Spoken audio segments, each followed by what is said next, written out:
You're not a real man. You're just a walking ATM. That's what my brother-in-law Wyatt said as he slid behind the wheel of my brand new Tesla, without even asking. He turned to my sister Samantha and added, "See? I told you. Ezra would let me borrow it, he always does." Everyone laughed. My sister, my cousins, even my mother, Isa. I laughed too, just once, short and quiet. Then I nodded, turned around, and walked out without another word. 3 days later, Wyatt was screaming on the phone. Let me back up. I never thought I'd be writing this, but last night was the breaking point. You know how people talk about the straw that breaks the camel's back? This wasn't a straw. This was the whole damn bale. Some context. I've always been the successful one in the family. That's not ego. It's just reality. While Wyatt bounced between get-rich-quick schemes, I built a steady career. My sister Samantha, despite having a master's degree, decided to throw her support behind Wyatt's entrepreneurial spirit instead of pursuing her own path. Over the past 5 years, Wyatt has borrowed my previous car and returned it with a dent he had no idea about, asked for 6 temporary loans totaling $47,000, never repaid a dime, used my vacation home for business retreats, Ragers, that caused $112,000 in damages, maxed out an emergency credit card I co-signed, convinced my mother to refinance her home to invest in his latest venture. Every time it was the same lines. "Come on, Ezra, we're family. Don't be so uptight, it's just money. You don't even have kids. What are you spending it on?" But last night, that was different. It was supposed to be a normal family dinner at my mother's. I drove there in my new Tesla, the first real luxury I'd bought for myself in years. I hadn't even shown it to anyone yet. I knew what would happen if I did. I was helping my mom in the kitchen when I heard the car doors open. I got outside just in time to see Wyatt adjusting the seat, grinning. Samantha was in the passenger seat, like 2 kids who had stolen Dad's keys. "Wyatt, get out of my car." "Relax, bro. Just taking it for a quick spin to show Sam. I've been thinking about getting one myself." That's when he made the ATM comment, and they all laughed. I stood there, watching, feeling like I wasn't even a person to them, just a wallet with legs. Then something clicked. I didn't yell. I didn't argue. I just smiled, nodded, and walked back inside. Grabbed my jacket. Ordered a ride. "Ezra, where are you going? Don't be so sensitive," my mother called after me. I didn't respond. Instead, I spent the next 3 hours making calls, reported unauthorized use of my car, called the bank about every sketchy transaction involving Wyatt, contacted my lawyer about the vacation home damages, changed every password and locked down every account, froze the co-signed credit card. This morning, I woke up to 47 missed calls and a flood of messages. Wyatt was stranded at a charging station. I'd disabled charging remotely. Samantha said I was being childish. Mom said I was tearing the family apart. But for the first time in years, I felt calm, in control, free. My phone's buzzing again as I write this. It's Wyatt's number. I let it ring. Because here's the truth. I'm not angry. I'm not hurt. I'm done. And sometimes being done is the most powerful thing you can be. Update. First off, thank you for the overwhelming support. You were all right. I should have done this a long time ago. Here's what's happened in the last 24 hours. That morning, I met with my lawyer. I brought everything. Texts, emails, bank statements, photos of damages. She just kept shaking her head. The total came to $162,800 in unauthorized charges. Then it got even messier. While I was in the meeting, Wyatt showed up at my house. The security cameras caught him trying to use a spare key. I'd already had the locks changed. He stood at the door for 20 minutes calling and texting. A few highlights. "Stop being dramatic. Your sister is crying because of you. Mom says you're acting like a child. Just reset. The Tesla access. I need to get to a meeting. I didn't reply. Instead, my lawyer and I drafted formal demand letters. Not pressing charges yet, but we're establishing a paper trail. We also filed official reports for the vacation home. Damage. Then my girlfriend Mila had an idea. Check my credit report. Turns out 3 credit cards had been opened under my name in the past year. All maxed out. All with me as the co-signer. How? Wyatt had access to my personal info from helping me with taxes last year. That's when things exploded. By 2 p.m., Samantha was calling everyone in the family, saying I'd lost my mind and was destroying the family over a joke. She left out the part about the fraud, or the $162K. Then my mom, Isa, showed up at my office crying. I didn't raise you to be cruel to family. But here's the thing. Cruel is using someone over and over because you know they'll keep saying yes. Cruel is laughing at them while you're doing it. I'm not the cruel one. I'm just finally done playing the fool. And this ATM, permanently out of service. After the chaos from the Tesla incident, I decided to confront my mom. What about the $85,000 second mortgage you took out on your house for Wyatt's investment opportunity? She got quiet, fast. But he promised it would triple. In value, she whispered. And you believed him, again? She didn't respond, just left without another word. By that evening, the family group chat was on fire. I was now officially heartless, cruel, jealous of Wyatt's potential, going through a midlife crisis, and needed to man up and help family. Then Mila, my girlfriend, who's been my anchor through all this, found something else. Remember those business retreats at my vacation home? Turns out Wyatt had been renting my property out on a vacation rental site for 2 years, pocketing the money, running a business on my property without my knowledge or consent. That's when Wyatt's tone changed. His messages went from arrogant and angry to panicked. Look, we can work something out. Please, don't dig into the vacation home thing.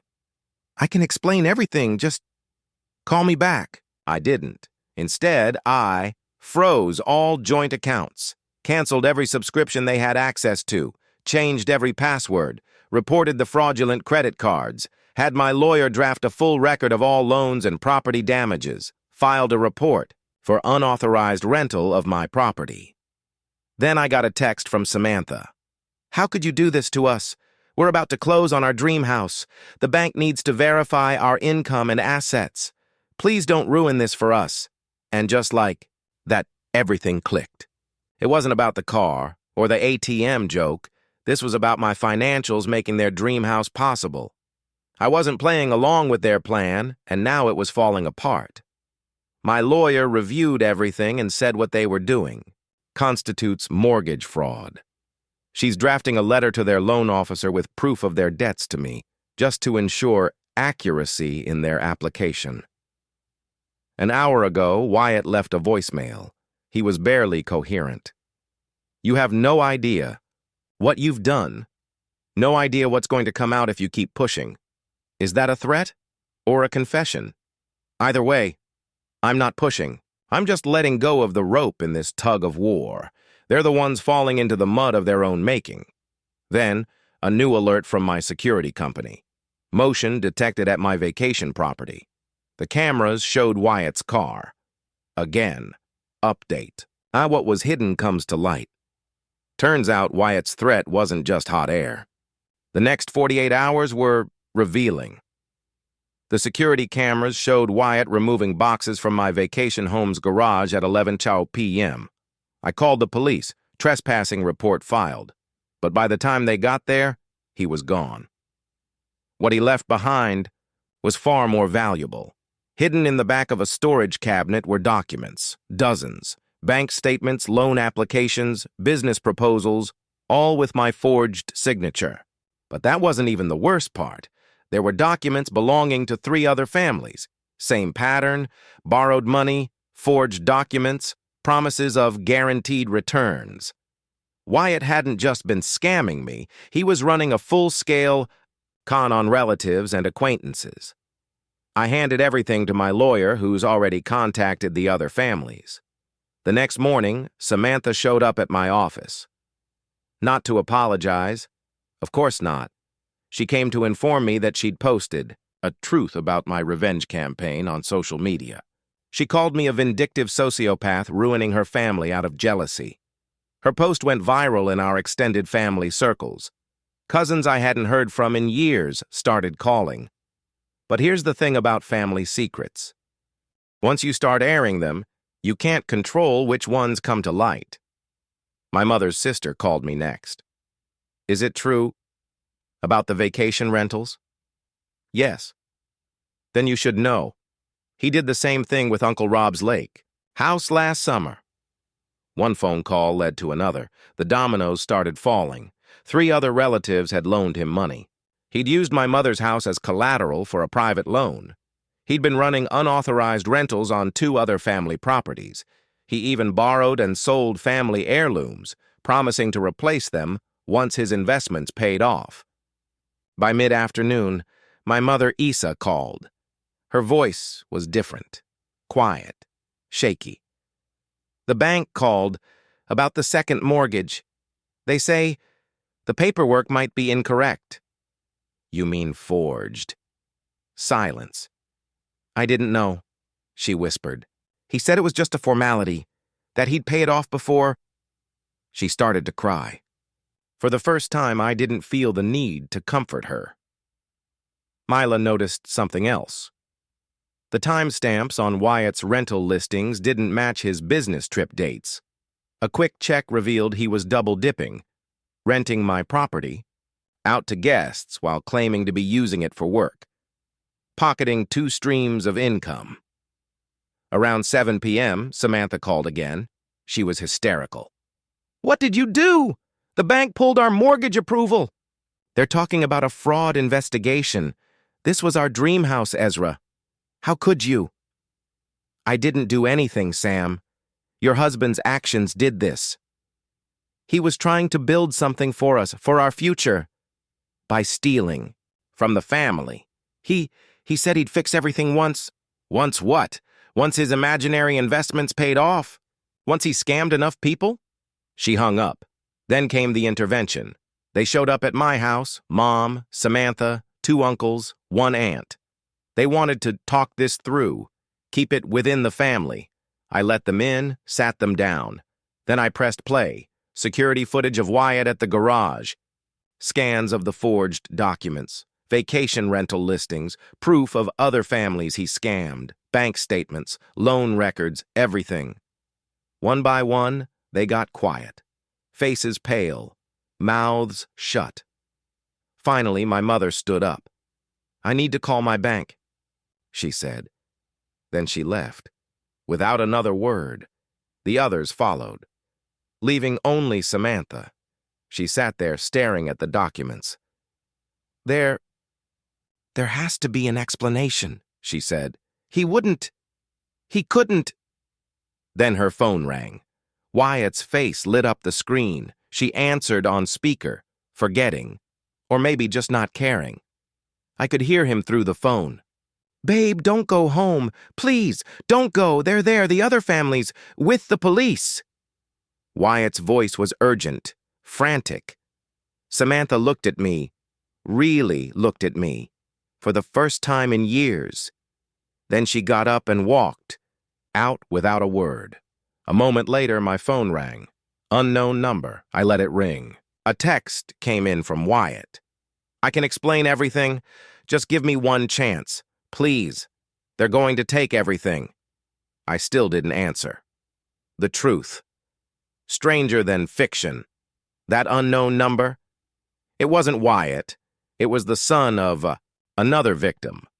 Let's call him James. Wyatt had scammed James's elderly parents out of their entire retirement, $230,000 gone, into yet another guaranteed investment opportunity. But James had done his own digging, and he found 5 more families. Same story, same scam. All in, Wyatt had stolen over $1.2 million from relatives and family friends. But here's the real kicker. Wyatt wasn't losing that money in failed investments. He was funding a double life, a second house, a second family, 2 kids. No one knew. Not Samantha. Not my mother. No one. He had been living 2 completely separate lives, financed by the people who trusted him most. When I got the full story, I made sure every piece of evidence reached the authorities. Forged signatures, fake business proposals, stolen funds, security footage, recorded conversations. By Tuesday morning, the truth came out. By Tuesday afternoon, both of Wyatt's lives collapsed. His other wife, yes, wife, showed up at Samantha's house, screaming on the front lawn about college funds and bank accounts. That's how my sister found out. Not from him. Not from me. From the other woman. The final meeting. My mother, Isa, tried one last time to keep the family together. She called a meeting at her house. Everyone came. The victims, their families, both wives, even a few of Wyatt's former business partners, and of course, Wyatt showed up, still smirking, still thinking he could talk his way out. "I can explain everything," he began. "This is all just a big misunderstanding." I stood up, plugged my laptop into the TV, and hit play.